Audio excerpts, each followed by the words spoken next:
It was not Dave's fault. That was on me. It's my fault. I can't flip backwards. No. It's totally my fault. But it was the next day, and I got to the building, and somebody immediately said, Vince wants to see you in his office. And I was like, here it comes. And I walk into his office, and he's sitting, he's got his crutches beside him, he's all bandaged up. And he walks in, and he just starts laughing. And he's laughing at the top of his lungs, ha, ha, ha, ha. And I was like, you're not gonna fire me? And he goes, no, I loved it. It was real.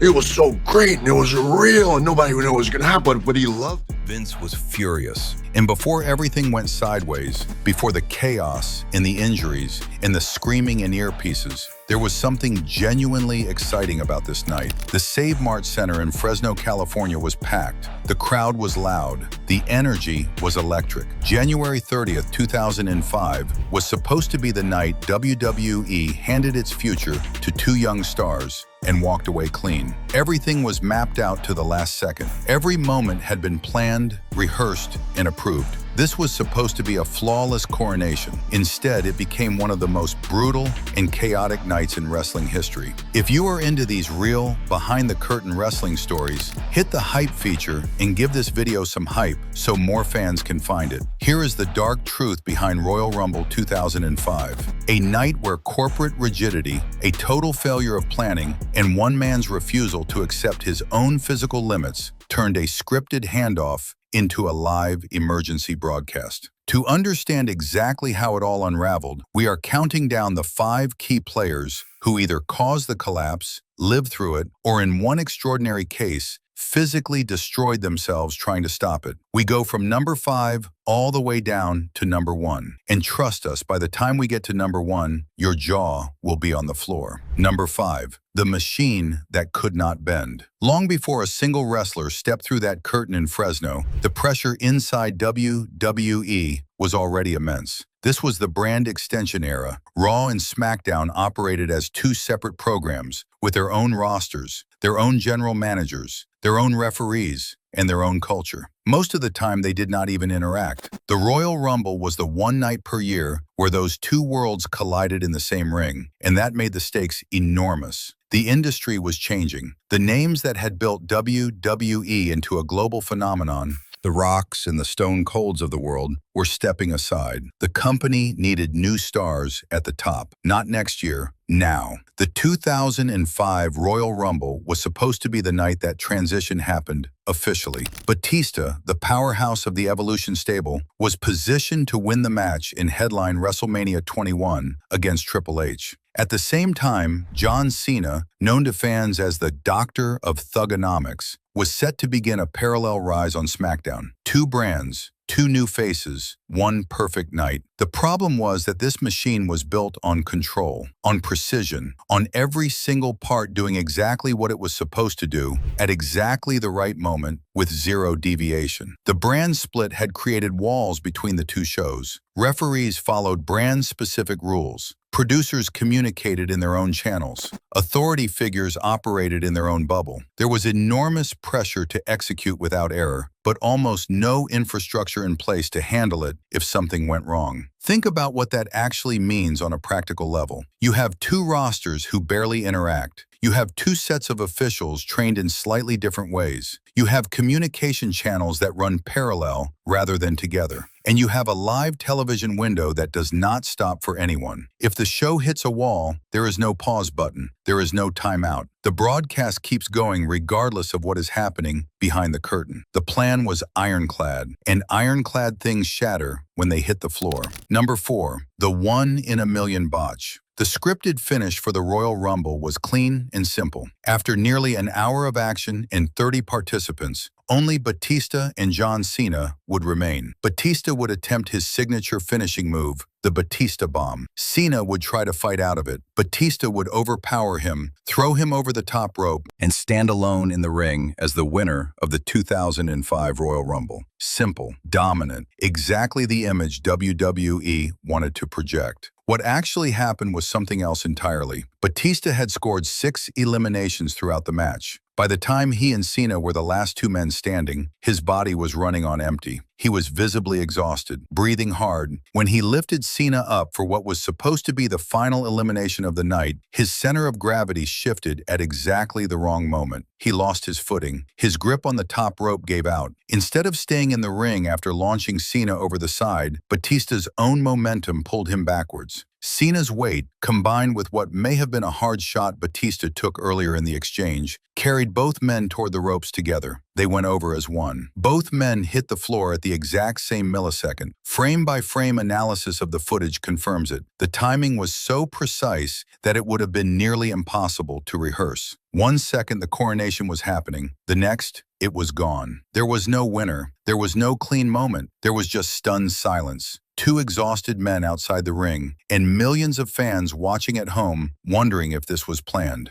John Cena later took responsibility for the incident publicly, saying he may have pushed into the lift more aggressively than needed, which contributed to the loss of balance. But in that moment, none of that mattered. What mattered was that the most important match of the year had just ended in a way nobody had accounted for. And behind the curtain, the people whose job it was to fix exactly this kind of situation were discovering something horrifying. They had no fix. Number 3. The empty seats behind the curtain. When something goes wrong during a live wrestling broadcast, WWE has a system for handling it. If the referees in the ring cannot sort out a disputed decision on their own, the solution is simple. You send out the on-screen authority figures, the general managers, to come down to the ring. They address the situation through dialogue. They keep the crowd engaged and give the appearance of order, while the producers in the back scramble to figure out a new finish and relay it to the referees through their earpieces. It buys time. It keeps the story moving. It is the standard procedure for exactly this kind of moment. On this night, there was just one problem. Eric Bischoff, the general manager of Raw, had already left the building. Teddy Long, the general manager of SmackDown, had already left the building. Both of them had finished their segments earlier in the night, assumed their work was done, and headed back to their hotels. Nobody had told them to stay. With both general managers gone, there was a vacuum. No one with on-screen authority could come out to resolve the dispute. Referees Jack Doan and Charles Robinson were standing on opposite sides of the argument, each acting on their own brand's training, each pointing to their man as the winner. In their earpieces, they were receiving conflicting instructions from producers in the gorilla position, who were themselves scrambling for answers. The crowd was growing restless. The television window was closing, and nobody in charge had a solution. This is the part that never gets talked about enough. 2 of the most important people for handling exactly this type of situation had simply walked out of the arena. Not because they were unprofessional,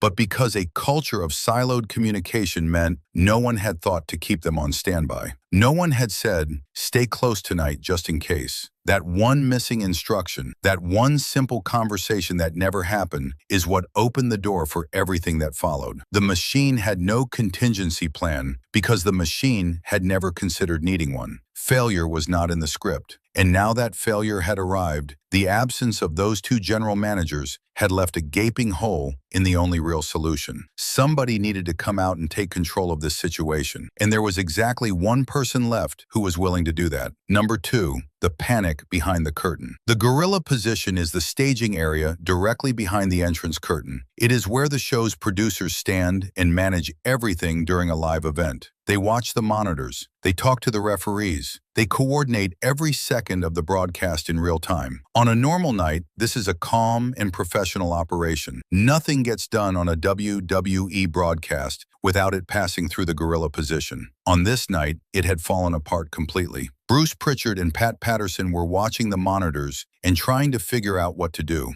Every second that passed without a resolution was another second of confusion going out live to the audience. They were firing instructions through earpieces to referees who were already arguing with each other. Nobody could agree on a finish because nobody had been given one yet. The script had ended, the GMs were gone, the crowd was confused, and the producers, 2 of the most experienced men in the business, were in a full tailspin. Vince McMahon was standing in the gorilla position watching all of it. He had not come down there intending to go anywhere. He was there to oversee, but what he saw in those monitors, his machine failing on live television, his referees bickering, his producers panicking, his carefully built night collapsing in real time was more than he could stand to watch. His face went red, his voice went sharp, and something shifted in him that turned a passive observer into a man who was about to do something that made the situation significantly worse in the short term and legendary in the long term. Vince McMahon stepped through the curtain. Number 1, the boss who broke himself. He came down that ramp like a man on fire. 59 years old, no warm-up, cold muscles that had not been stretched or prepared for anything physical. He was running entirely on adrenaline and fury, and he was moving fast. To the fans in Fresno, this probably looked like another dramatic Vince McMahon entrance. The chairman showing up to sort out the mess his superstars had made. Business as usual. It was not business as usual. When he reached the ring, Vince did not slow down. He dropped into a slide under the bottom rope, a move he had performed hundreds of times in his life.